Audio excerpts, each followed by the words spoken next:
Olá, eu vou fazer a leitura de uma parte grande do prefácio à parte 5, a quinta parte da Ética de Spinoza, ok? Opa, peraí, aqui. E é uma parte incrível, onde Spinoza marca a posição de diferença entre ele e os estoicos e, sobretudo, entre ele e Descartes, em um ponto específico fundamental. Fundamental para a ética, não à toa, é a parte que fecha o livro. Então, eu vou começar a ler, na tradução do Tomás Tadeu, editora autêntica. Então, abre aspas. Eu estou no início ali do prefácio. Que não temos, com efeito, um domínio absoluto sobre os afetos, foi o que demonstramos anteriormente, em particular na parte 4. Os estoicos, entretanto, acreditavam que os afetos dependem exclusivamente de nossa vontade. Pequeno parênteses, no sentido do senso comum, força de vontade, e no sentido que Spinoza dá conceitualmente na ética, ou seja, a vontade como sendo essa parte consciente, mental do desejo. O desejo, como todo afeto, é, ao mesmo tempo, corpo e mente, né? Mas a vontade se refere só à parte mente, ou seja, na maior parte das vezes, a vontade já nomeia um pensamento metafísico, uma ideia da ideia dissociada da ideia do corpo. Então, assim, a minha força de vontade pode não ser o meu desejo. Eu quero tal coisa, pode ser que eu não queira de verdade. E por aí vai, né? Então, vamos lá. Os estoicos, entretanto, acreditavam que os afetos dependem exclusivamente de nossa vontade e que podemos dominá-los inteiramente. Eles buscavam a ataraxia, né? Contudo, viram-se obrigados, na verdade, não por causa de seus princípios, mas diante das evidências da experiência, a admitir que não são pequenos o exercício e o esforço necessários para refrear e regular os afetos. Conclusão que um deles tentou demonstrar, se bem me recordo, pelo exemplo de 2 cães, um doméstico, o outro de caça. O resultado foi que, pelo exercício, ele acabou conseguindo que o cão doméstico se acostumasse a caçar e que o de caça, em troca, deixasse de perseguir as lebres. Ou seja, primeiro, é um exemplo que mostra o quanto que não são pequenos o exercício e esforço necessários para refrear e regular os afetos. E segundo, mostra que os afetos não foram modificados. O que foi modificado foi só o comportamento. Ou seja, isso a gente já sabe, que o comportamento ele pode ser modificado pela repressão, por exemplo, pela coação, pela repressão introjetada, incorporada como um superego cruel, mas que isso não modifica os afetos, e não modifica o desejo, não modifica, né, as ideias adequadas ou inadequadas que a gente tem. E Spinoza mostra bem claramente essa perspectiva da imanência, que não é uma opção teórica, é um fato, né? Quando ele diz que os estoicos se viram obrigados, na verdade, não por causa de seus princípios, mas, vamos sublinhar de novo, das evidências da experiência, ou seja, existe a realidade, existe o real. Admitir que não são pequenos o exercício e o esforço necessário para refrear e regular os afetos. Então, voltando para a leitura aqui do texto de Spinoza, agora ele vai falar de Descartes. Não é pequena a predileção de Descartes por essa opinião, dessa modificação do comportamento como se estivesse modificando um afeto, como se estivesse modificando como a pessoa pensa e sente, né? Só pela modificação do comportamento, o afeto certamente não vai mudar, o pensar parece que é outro, porque ele vai pensar dissociadamente, com a ideia da ideia dissociada da ideia do corpo, e aí vai concordar com tal ideia, não quer dizer que ele sinta, ou seja, não quer dizer que no fundo ele concorde. Mas então, vamos lá. Não é pequena a predileção de Descartes por essa opinião. Com efeito, Descartes afirma que a alma, ou a mente, está unida principalmente a uma certa parte do cérebro, mais especificamente a chamada glândula pineal, por meio da qual a mente sente todos os movimentos que se produzem no corpo, bem como os objetos exteriores. A mente, por sua vez, pode movê-la de várias maneiras, bastando querê-lo. Livre-arbítrio, vontade livre, força de vontade, no senso comum. Ele sustenta que essa glândula está suspensa no meio do cérebro, de tal maneira que pode ser movida pelo mínimo movimento dos espíritos animais. Afirma ainda que ela fica suspensa no meio do cérebro de maneiras tão diferentes quanto são diferentes as maneiras pelas quais os espíritos animais se chocam contra ela. E que, além disso, nela se imprimem traços tão diferentes quanto são diferentes os objetos exteriores que impelem esses espíritos animais contra ela. Daí que, se, posteriormente, a glândula pineal, que é movida pela vontade da alma de diferentes maneiras, fica suspensa de maneira idêntica àquela pela qual já foi, uma vez suspensa pelo mesmo movimento dos espíritos animais, então a própria glândula impelirá e determinará os espíritos animais, da mesma maneira com que eles tinham sido antes impelidos por uma suspensão análoga da mesma.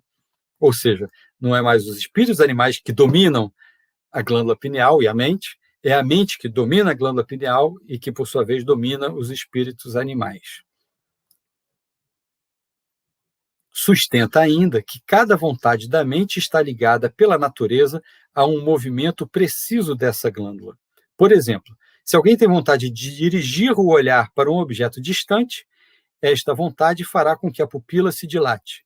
Mas, se pensa apenas na dilatação da pupila, essa vontade de nada lhe adiantará, porque a natureza não ligou o movimento da glândula, que serve para impelir os espíritos em direção ao nervo óptico, de maneira a dilatar ou contrair a pupila, à vontade de dilatá-la ou contraí-la, mas apenas à vontade de dirigir o olhar para os objetos distantes ou próximos. É isso. A natureza teria ligado, né, a glândula a dirigir o olhar. Ele afirma, finalmente, que, embora cada movimento dessa glândula pareça ter sido ligado pela natureza desde o começo de nossa vida a cada um dos nossos pensamentos, elas podem, entretanto, unir-se pelo hábito a outros. Afirmação que Descartes esforça-se por provar no artigo 50 da parte 1 do livro Paixões da Alma. Conclui daí que nenhuma alma é tão débil que não possa, se bem dirigida, adquirir um poder absoluto sobre suas paixões. Daí a ideia, é claro, né, desse adestramento humano, né, que foi confundido com educação ou pedagogia. Com efeito, essas paixões, tal como ele as define, são percepções ou sentimentos ou emoções da alma que a ela se referem de uma maneira particular e que, observe-se, são produzidas, conservadas e reforçadas por algum movimento dos espíritos animais. Como, entretanto, a uma vontade qualquer podemos ligar um movimento qualquer da glândula, e, consequentemente, dos espíritos, e como a determinação da vontade depende exclusivamente do nosso poder, do livre-arbítrio, da consciência, né, depois em Kant, né, do dever moral, do suposto dever moral, ou da ação moral, então, se determinamos a nossa vontade por meio de juízos seguros e firmes, pelos quais queremos dirigir as ações da nossa vida, e se ligamos os movimentos das paixões que queremos ter a esses juízos seguros e firmes, adquirimos um domínio absoluto sobre as nossas paixões. Bom, Kant, pelo menos, entendeu que não tem como ter domínio absoluto pelas paixões, né? Das paixões. Essa é, tanto quanto posso deduzir de suas próprias palavras, a opinião desse ilustríssimo homem, Descartes. Opinião que, se não fosse tão forte, dificilmente eu acreditaria ter partido de um homem tão ilustre. Spinoza é muito divertido, as pessoas, não sei, acho que não percebem a ironia dele, né? Tratando-se de um filósofo que havia firmemente se proposto nada a deduzir que não fosse de princípios evidentes por si mesmos, e nada a afirmar senão aquilo que percebesse clara e distintamente, proposta do próprio Descartes, ninguém pediu para ele propor isso, e que tantas vezes censurara os escolásticos, certamente de Tomás de Aquino, né, da Idade Média, então em decadência, né, por terem querido explicar coisas obscuras por meio de qualidades ocultas, não posso certamente surpreender-me o bastante de que um tal filósofo admita uma hipótese mais oculta que todas as qualidades ocultas. Então, relendo. Tratando-se de um filósofo que havia firmemente se proposto a nada deduzir que não fosse de princípios evidentes por si mesmos, e nada afirmar senão aquilo que percebesse clara e distintamente, e que tantas vezes censurar os escolásticos por terem querido explicar coisas obscuras por meio de qualidades ocultas, não posso surpreender-me o bastante de que um tal filósofo admita uma hipótese mais oculta que todas as qualidades ocultas. Que compreende ele, afinal, por união da mente e do corpo? Que conceito claro e distinto, pergunto, tem ele de um pensamento estreitamente unido a uma certa partícula de quantidade? Gostaria muito que ele tivesse explicado essa união por sua causa próxima, imanência. Eu quero constatar, eu quero observar. Não quero uma resposta teórica, abstrata, metafísica. Ele havia, entretanto, concebido a mente de maneira tão distinta do corpo que nada pôde atribuir nenhuma causa singular, nem a essa, desculpa, que não pôde atribuir nenhuma causa singular, nem a essa união, nem à própria mente, razão pela qual precisou recorrer à causa do universo inteiro, isto é, a Deus. Causa próxima, como sinônimo de causa singular, porque o mundo ele é constituído de coisas singulares. Os universais, para serem de fato universais, têm que ser depreendidos de propriedades comuns aos elementos do universo em comum. Os falsos universais, que toda a tradição metafísica, desde Sócrates, Platão e Aristóteles, incluindo os três, passando notadamente por Descartes, Kant e Hegel, posteriormente a Spinoza, buscam universais imaginários, falsos universais do que supostamente deveria ser. Pois é, aí não à toa Descartes não conseguiu atribuir nenhuma causa singular a essa união disso que ele concebeu como duas substâncias, e que é um tema totalmente atual na discussão da neurociência, aliás. Gostaria muito de saber, prossegue Spinoza, ainda, qual quantidade de movimento pode a mente transmitir a essa glândula pineal e com que força pode mantê-la suspensa? Pois não sei se essa glândula é revolvida mais lentamente ou mais rapidamente pela mente do que pelos espíritos animais, nem se os próprios movimentos das paixões, que nós vinculamos estritamente a juízos firmes, não podem voltar a se desvincular desses juízos firmes por causas corpóreas. Disso se seguiria que, embora a mente tivesse firmemente decidido ir contra os perigos e tivesse juntado a essa decisão um movimento de audácia, à vista do perigo, entretanto, a glândula estaria suspensa, de maneira tal que a mente não poderia pensar senão na fuga. E como, certamente, não há qualquer relação entre a vontade e o movimento, tampouco existe qualquer comparação entre a potência ou a força da mente e a potência e a força do corpo. E, consequentemente, as forças do corpo nunca podem ser determinadas pelas forças da mente. Porque nós somos um corpo e sua ideia, um corpo pensante.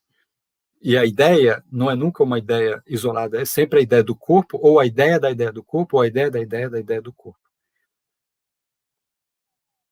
Acrescente-se a isso que essa glândula tampouco está situada no meio do cérebro, de maneira tal que possa ser revolvida tão facilmente, nem de tantas maneiras, e que nem todos os nervos se prolongam até a cavidade do cérebro. Por último, omito tudo o que Descartes afirma sobre a vontade e a liberdade, pois demonstrei que isso é falso. Como, portanto, a potência da mente, tal como antes mostrei, é definida exclusivamente pela inteligência, nós determinaremos os remédios contra os afetos, como transformá-los e não como dominá-los, que todos, com certeza, conhecem por experiência, mas que, creio, nem observam cuidadosamente, nem veem distintamente, pelo conhecimento exclusivo da mente, e desse conhecimento deduziremos o que diz respeito à sua beatitude, ou à felicidade, ou a afetar-se melhor de forma mais ativa na vida.